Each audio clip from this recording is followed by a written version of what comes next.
Support WrestleTalk! Give us a subscribe. Hello and welcome to WrestleTalk's Best of 2017 So Far Awards. This is Luke Owen, I'm Ollie Davis, and today we are going to be counting down your top 5 because thousands upon thousands of you have voted, and we'll be counting down mine and Luke's personal top 5s as well.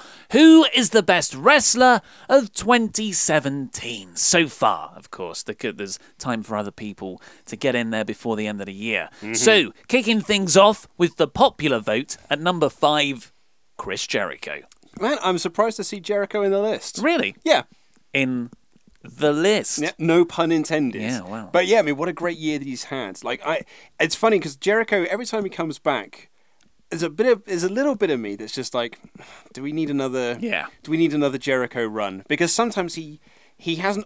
Sometimes he comes back and it's not always great. Like he came back and he feuded with Bray Wyatt and that wasn't great. Or he came back and he feuded with Fandango, Dolph Ziggler, and sometimes the feuds he gets into just aren't very good. But I mean, he said himself that this has been his favourite run that he's ever had. Second favourite. Yeah. A bit behind the Shawn Michaels one. Yeah, and you can really see why, because he was enjoying himself a whole hell of a lot. And I think that this has been his, for me, maybe because I'm not the biggest Shawn Michael fan, and I wasn't really watching wrestling around that time when they had that feud, but I loved it. I thought this has been my favourite Jericho run since he first started in WWE back in 1999. I agree. I think he's got to be in there because he helped us a lot over the dark months. Think how bad Raw would have been in November, so after Survivor Series and up to the Royal Rumble. How bad that would have been if there was no Chris Jericho, Kevin Owens friendship bits. Because I lived for those segments. Yeah. They could have gone they could have gone the whole 3 hours, considering they've been better than what they actually put out. Because it was just the same Roman Reigns, Seth Rollins, Kevin Owens, Chris Jericho matches week after week after week. But then that you had these islands of brilliance in the middle. Yeah. It wasn't always great. There was some convoluted storyline bits, and that was actually at the tail end of last year. But from the start of this year, do you remember when he first squared off with Goldberg? Yes. And he's like, he was just about to write Goldberg's name on the list, and Goldberg snatches it and writes his name down on the list. Yeah. Oh, it was just they executed that gimmick so perfectly. Also, credit to Chris Jericho for getting a scarf over. Yeah. How many stupid idiot? Yeah. The list, the scarf. What I love about Jericho is when he comes back, he doesn't want to just do the same thing he did last time. He wants to. The only reason he'll come back is if I think I've got this new thing that I can get over, and this new facet to the Chris Jericho character, and that's what I really, really like and respect about Jericho. Because I mean, say what you will, I love The Rock. Absolutely love The Rock, but when he made his return in 2011 or whatever it was, what he essentially did was, I was just going to do the exact same thing I did in 1999, 2000, and it was kind of a different time. It was a different era of wrestling, different wrestling fans, and it didn't quite work as well. Like, you know, getting Fruity Pebbles chants wasn't quite the Rock that I loved and respected back in 2000. At number 4, we have a surprising name, and this could be so the list of options was pretty long, you know, like 10 to 20 options you could choose from. There was also the other, so if I missed anyone off, you could type in and vote for that, and that would have been counted as well. But I did include amongst all the names my personal favourite wrestler, Marty Scurll, which could be why, because he was an option, he's got it in at number 4 here, because I don't think if he wasn't on the list, enough people would have voted for him. But Marty Scurll, man, he's amazing. What a great year he was in my 3rd favourite match of or 4th, I can't remember, and he's had his best year ever. Of course, many thought, what can top Marty Scurll hosting the TV version of WrestleTalk? But he's managed to do it. He's joined the Bullet Club. He's become the face of Top Man's muscle fit suits. Wow. He's debuted in New Japan. Well, he's certainly more prominent in New Japan. He's the Ring of Honor television champion. Everyone just lives for his finger break spots. There's no one like him that I get excited about his matches. Like I get excited about a lot of people's matches, but there's few wrestlers that I now watch the things and I'm a proper mark for. I just want to see the finger break spot. I just want to see him go for the kick. Just kidding.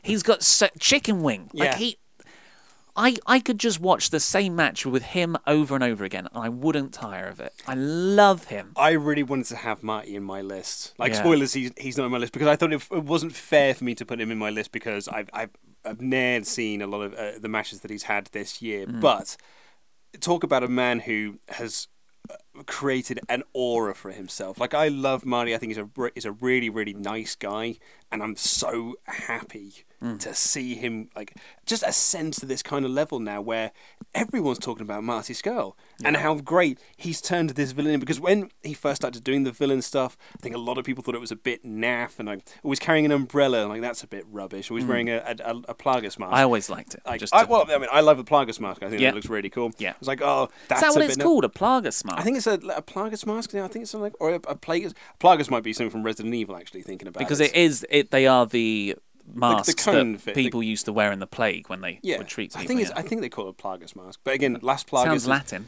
Yeah. Could be. Anywho, I think a lot of people just thought it was a bit naff, a bit gimmicky, but he got it over. He got an umbrella over, for God's sake. Like, I mean... Before Jack Gallagher. Exactly, yeah. So, I mean, fair play to Marty. I'm so glad to see him get the recognition that he deserves. Number 3 in the popular vote. Who'd have thought it? Braun! Who would have thought that this time last year... Oh, my God, we'd be saying... Because there was probably like last year, maybe around WrestleMania last year, there were lots of talks about, oh yeah, they're building up Braun Strowman to take on The Undertaker at WrestleMania. And every wrestling critic, myself included, and wrestling fan were just like... Oh, God, could you imagine? It was a running gag in the news. Yeah, like, don't trust this guy because he's the guy that wanted to make Braun Strowman and The Undertaker at WrestleMania. Yeah, like, I couldn't think of anything worse because he was the dead weight in the Wyatt family that was already a bit of a dead act to begin with. And he was green as goose, bad naughty word, goose nicely covered. And he just didn't look like he was going to be any good, but... You want to talk about someone who's turned it around and is now like a guy that I look forward to seeing matches with. I love Braun. Yeah. And as I said before, I think a lot of people are taking me to task for this, but when I saw him at that WWE house show, whenever it was last year, it was after they first did the brand split. August, yeah, and then the August brand split. Well, they did the brand split and then there was the show in August. I got so excited for Braun to come out, and I loved this match with Goldust, and ever since then I've been like, I can't wait for Braun to be the guy on Raw. So, you know, there was a lot of criticism about him, like you said, last year. But in fairness, if they just suddenly strapped the rocket to him, it wouldn't have worked. No. The reason Braun is so high up this list for everyone is because he has been patiently built up and he's been given steady opportunity after opportunity, and then he had a run of amazing spots. What inanimate giant object is Braun Strowman going to beat up this week? An ambulance? A ring? So he's been built up steadily. The antithesis to this would be Jinder Mahal, who just came out of nowhere and now he's on top, which doesn't feel as satisfying. But Braun Strowman, he feels like he makes sense now. Yeah. He hasn't just come out of nowhere. And it just goes to show that Chris Jericho, obviously good wrestler, Marty Scurll, fantastic like in-ring technician. This list isn't like best wrestler who's the best at wrestling. It's the best character and all-rounder, talker, just best presentation of yourself. And that's, can't deny that WWE have really packaged him incredibly well. So well. You can criticize WWE for a lot of things, but you also have to give them credit when they get things right. But Vince does love a big guy. Yeah, and he got this big guy right. Number 2, Kenny Omega. And again, it's hard to argue. Kenny Omega being on this list. I mean, you and I have been fans of Kenny Omega for some time. Ever since I watched him wrestle an 8-year-old girl about 4-5 years ago. And Jim Cornette nearly had a heart attack over that. Kenny had he was put into a really tough spot as well after AJ left and Nakamura left and Gallows and Anderson left as well. They had that big New Japan exile at the start of 2016. Exactly, yeah. And because then Kenny Omega was kind of put into this position where he had to essentially be the new AJ Styles. That's quite a responsibility to have put on your shoulders, and he ran with it and really, really pulled it out the bag. And you can't. The match he had with Okada at Wrestle Kingdom was stunning. He's again. It's not only is a fantastic wrestler, obviously, he's the total package. He looks good. He's got a cool presentation. He walks down to the ring with the leather jacket, kind of Terminator-y. He's got the Terminator clap over. Yeah. He that his music is awesome. Yeah. And he's a great promo, and he's got a great group around him with the Elite and the Young Bucks. Yeah, we can't say much better. Great. But apparently there is someone better according to the popular vote, and that is Roman Reigns. A Roman Reigns. A wild Roman Reigns appeared. AJ Styles, of course it is. Of course it is. And Vince McMahon would be so happy if Roman Reigns was getting in the top lists. It's like, he topped the WrestleTalk. Yeah. Top 5 wrestlers of 2017 so far. I told you he'd get over. Pal. Yeah, so AJ Styles, number 1. And I'm sure that he'll be fuming that AJ Styles is number 1 because he's a dirty Ring of Honor TNA New Japan guy. Yeah. I love AJ. AJ's great. AJ can... Like, there's that old saying that Ron Simmons could read the phone book and make it intimidating. AJ Styles could wrestle a phone book and it would be the best match you've ever seen. It would be so good. Yeah. And AJ Styles is awesome. He's just the best. I just love how he structures his matches. The finishes always seem to play off something. One of my favourite spots of the year so far was AJ Styles versus Randy Orton shortly before WrestleMania. The leap up. AJ Styles, and everyone's like, they're talking about, well, the big spot is the phenomenal forearm into the RKO. AJ Styles hops up for the phenomenal forearm. The Viper strikes, but AJ Styles actually doesn't make the leap. Randy Orton falls flat on his back. Yeah, that was... Can't hit the RKO if I don't jump, mate. Yeah, but that's smart, because now, the next match, I want to see... And very rarely do I say this about a Randy Orton match. I want to see the next Randy Orton match with AJ Styles to see how that plays into the overall story. Yeah. We don't say that a lot on this show, do we? No. No, we don't. So, should we do the personals? Let me hear your top 5. Who's at your number 5? Controversial this is going to be. Oh. It'd be I mean, the only one more, I think, was if I said Goldberg or Roman Reigns. Brock Lesnar is my number 5. Oh, that is a controversial opinion to have, particularly on this channel where people seem to be very dead set against Brock holding the gold. So he doesn't put as much effort into his matches, nor does he turn up a lot.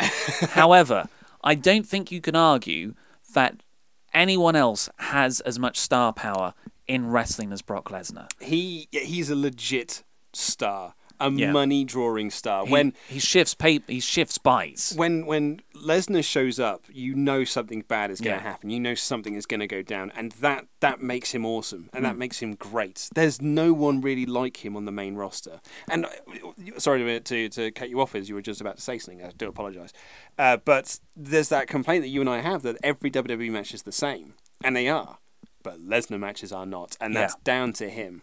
And the main criticism levelled against Brock Lesnar, apart from the not stellar work rate, although the Goldberg match, it's not like he was bumping all over the place, but the way that match was structured, it was amazing. You don't have to put in a lot of work. It just needs to be well thought out. Mm-hmm.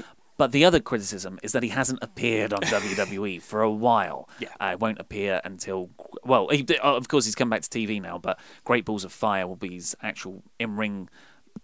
first title defense, but that's WWE's fault. They have him for a certain amount of dates. That's not Brock's fault. That's just and what they could have done is they could have had promos every week where someone goes up to try and find Brock. Brock, can you come back? And he destroys someone at his compound. Yeah.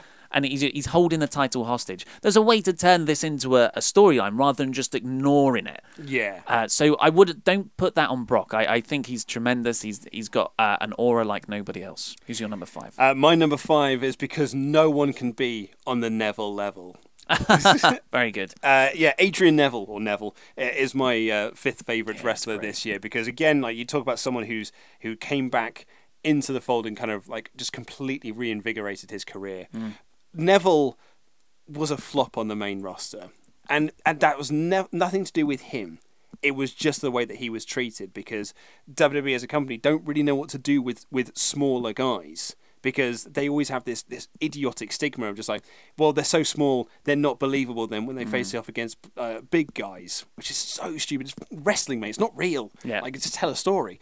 But Neville has gone to the Cruiserweight division, turned heel, changed his music, changed his appearance. Got a beard. And is now, like, I love every little thing he does in his matches. And he is a guy that's been having consistently great matches on 205 Live, great matches on Raw, and great matches on pay-per-view. I think Neville he's had a great year so far, and I can't wait to see more of it. I'll take your word for 205 Live. As much wrestling as I watch, don't always get to see that show. No, and in all fairness, it's nobody else does. No, no one else does that. You see, it was the 19th ranked show on the network the other week. Just put it on before SmackDown. My number 4, we've already talked about him. The only reason I'm not putting him up higher is because I want to, but I'm just keeping him there. Number 4, Marty Scurll. Yeah, great man. Great man.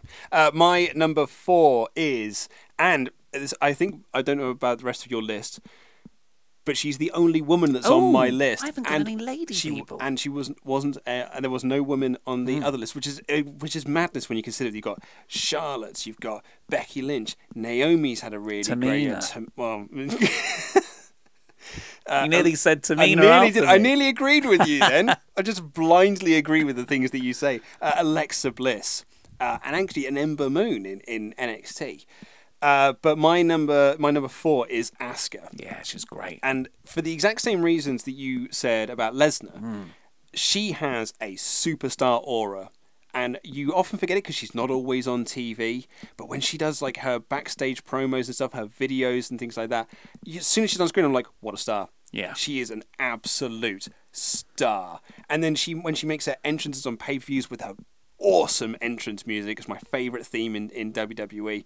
She's money. She screams money. I love this woman. Yeah. Absolutely love her, and I never want her to leave anywhere. I want her to wrestle until the end of time. In NXT? No, I wanted to be on the main roster and destroy, but on SmackDown. On SmackDown, yes. But at the same time, like, I don't want her to go because they're just. I'm afraid for her to go up the main roster now, especially after Bayley, who was like, if we'd have done this list last year, she'd have been numero uno, number 1, because I'm the biggest Bayley mark there is, and I have fear. Although, I mean, she's the female Lesnar, so they should be able to do it better because they don't know what to do with Bayley because she's a dumb mark who likes wrestling, whereas Asuka is an ass kicker. We will come on to the Bayley thing in the category the worst things in wrestling in a few days' time. Yeah. My number 3 is Braun Strowman. Already talked about him. Can't say enough good things. Funny enough, my number 3 is also Braun. Big Braun Strowman. Dominating number 3. Yeah. And number 2, for me, who was number 1 in the popular vote, AJ Styles. Again, what more can you say about AJ? Great man. And my number 2, and someone who I think should have been in the popular vote, shame on you, is Pete Dunne. Yeah. Of all the UK guys, he's the one who's really shown a character. Like Tyler Bate he does a wave. Trent Seven has got a moustache. I'm not talking about like in the grander scheme of things because I know they have more character outside of WWE, but I'm talking like specifically from a WWE side of things. Wolfgang's does a W thing. Like they've got these little things about them. I thought he was a Weezer fan. I thought he was a Weezer. Yeah, I used to think, yeah. But they've only just got these little trinkets of things in there from the get-go of the UK Championship and into like when he's been on NXT and on the NXT show, the Chicago show. He was, as soon as he came in, you're like, I know exactly what this dude is. He's the bruiserweight. He's a mean-looking dude. He is here for a fight. And as soon as he showed up, I was like, this dude's awesome. Like, he is the man. And he's had consistently great matches in WWE and outside of WWE. I just think he's awesome. And the dynamic with William Regal there, that really, it really set him up as a main player when he's feuding with the GM like that. So because, I mean, we are recording these sort of out of sequence with the usual Wrestle Ramble, so like there might be something that's happened like in between this, but this, at the point of recording this is current news. I believe Mark Andrews' band was playing at Downloads Festival. Yes, yeah. Pete Dunne attacked him on stage. Oh, fantastic. With the championship That's this belt. weekend, right? Yeah, it happened yesterday at Download Fest in the UK. And not only this, like, and this is such a stupid thing, I love the way he holds the title belt with his teeth. Because those belts are heavy, man. He holds on like, oh, that's got to be a strain on your teeth, dude. He's got that great finger-biting spot as well. Oh, he's awesome. He's brilliant. So my number Naff one... haircut, though. My number 1... and this is the reason AJ Styles isn't at number 1 for me, and it's because somebody over in New Japan has had the best run of matches I've ever seen from anyone, like big-time pay-per-view main event matches against Omega in January, Suzuki, Shibata, there was someone else in there that I'm forgetting, Kazuchika Okada. man. He's the best wrestler in the world right now. Can't argue. It's just incredible match structure. Just got a big time feel. Everything about him, the presentation. Again, I don't know what he's saying with the promos, but everything else about him, he's a top guy. He's a top guy. And my number one is in line with the popular vote. It's AJ Styles. Fair enough. Love AJ. He's my boy. Yes, he would have been mine if it wasn't for Okada having an average Dave Meltzer rating of about 5.3. How do you do that? So that's all we've got time for this particular category. We will be back tomorrow with the best feud/storyline of 2017 so far. So click on the videos that have just appeared over Luke's face to watch the latest episode of the WrestleTalk News or Wrestle Ramble. What else should you do? Subscribe to WrestleTalk, support WrestleTalk on Patreon. This has been Luke Owen, I've been Ollie Davis, and that was awards.